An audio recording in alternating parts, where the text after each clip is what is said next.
دنیاوی حیثیت سے دیکھ رہے تھے، یعنی کہ انہوں کس کے بیٹے ہیں اور کہاں رہتے ہیں وغیرہ وغیرہ۔ یہ لوگوں کو روحانی آنکھیں کھولنے کی ضرورت تھی مسیح کو صاف طریقے سے دیکھنے کے لیے، کیونکہ ان کے روحانی آنکھیں بند تھے تو ان لوگاں جو ہے مسیح کو صاف طریقے سے نہیں دیکھ سکے۔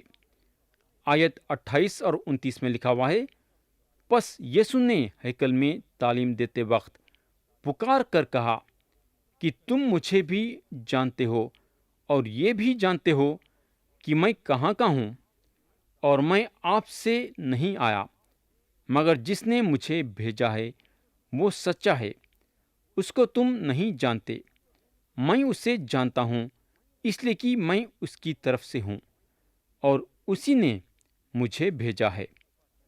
تو یہاں ایک حیرت کی بات یہ ہے کہ کلام بتاتا ہے کہ مسیح تعلیم دے رہے تھے، اور تعلیم دیتے وقت انہوں یہ یروشلیمیوں کے باتاں کہاں سے سنے کہ یروشلیمیاں یہ بات کر رہے ہیں کہ ان لوگ ان کو جانتے ہیں اور انہوں کہاں ہیں۔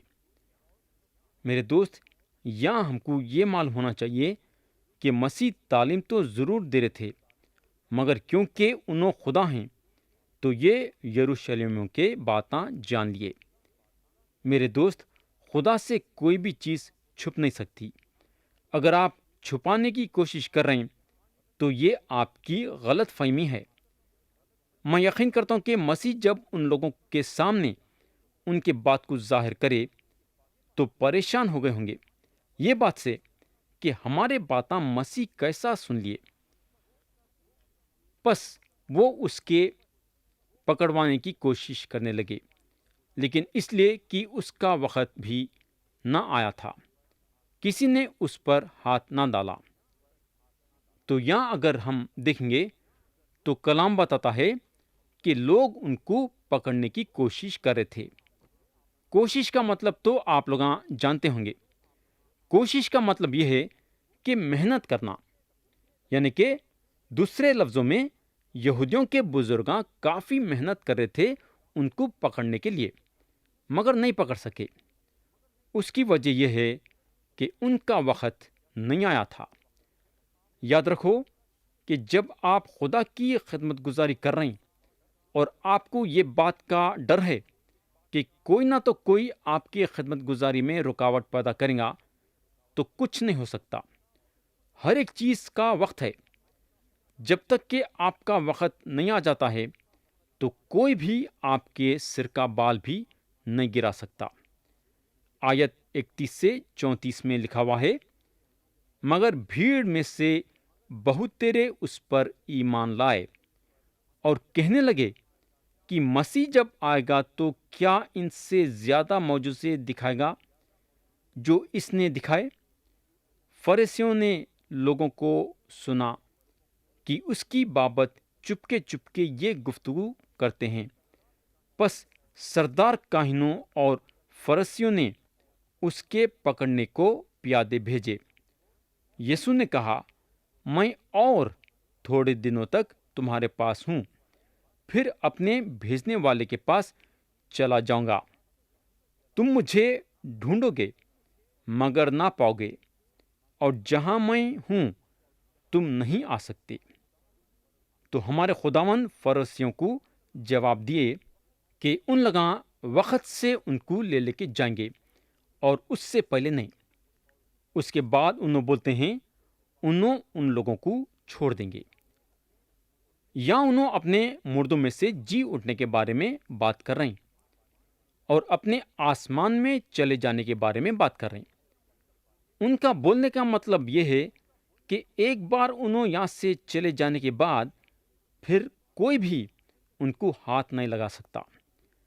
اگر ہم غور کریں گے تو ہم کو معلوم ہوگا کہ ان کے موت کے بعد جب انہوں تیسرے دن مردوں میں سے جی اٹھے تو ان کو کوئی ہاتھ نہیں لگا سکا۔